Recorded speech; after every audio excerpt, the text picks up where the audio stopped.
جو 11ویں شریف وہ مناتے ہیں، قرآن و حدیث سے اس کا کوئی ثبوت دے دے تو بہتر ہوگا۔ نہ منانے کا ثبوت اچھا، کہاں سے لائیں گے؟ یعنی کسی چیز کا منع نہ ہونا یہ اس کے جائز ہونے کی دلیل ہے۔ حضرت سیدنا عبداللہ ابن مسعود رضی اللہ تعالی عنہ فرماتے ہیں وَمَا رَآهُ الْمُسْلِمُونَ حَسَنًا فَهُوَ عِنْدَ اللَّهِ حَسَن، اور جس شے کو مسلمان اچھا سمجھے وہ اللہ کے یہاں بھی اچھی ہوتی ہے۔ اب یہاں کون سے مسلمان اچھا سمجھے؟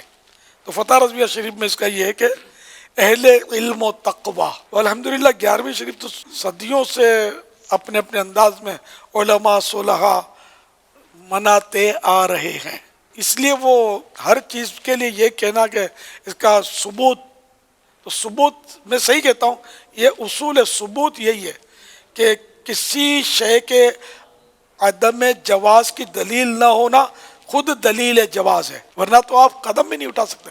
لینتر کی مسجدیں کہاں ہوتی تھی اس دور میں؟ کارپیٹ کس طرح کے بچھتے تھے؟ پکی چھتیں کہاں تھی؟ مسجد نبوی شریف کی بھی کوئی اس طرح کی پکی چھت تھوڑی تھی اس دور میں۔ اب جو سونے کے قندیل لگے ہوئے مسجد نبوی شریف میں، ان کو جا کے بولو کہ کس حدیث سے تم نے نکالا کہ اربوں روپے کا سونا یہاں لٹکایا ہوا ہے؟ صحیح ہے، ہم تو جائز بولتے ہیں۔ یہ اربوں روپے کا مطلب غلاف ہر سال لگتا ہے کعبے شریف پر، کعبے شریف کا غلاف تو ہے، اس کی تو پرانی تاریخ ہے، لیکن مطلب ہے کہ اتنا قیمتی ہونا اسی انداز کا لگاؤ۔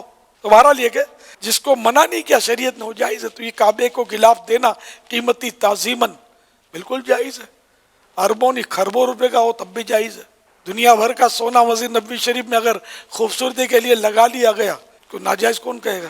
تعظیم میں مسجد نبوی ہے، ہماری جانیں قربان آقا کے تمام آثار پر۔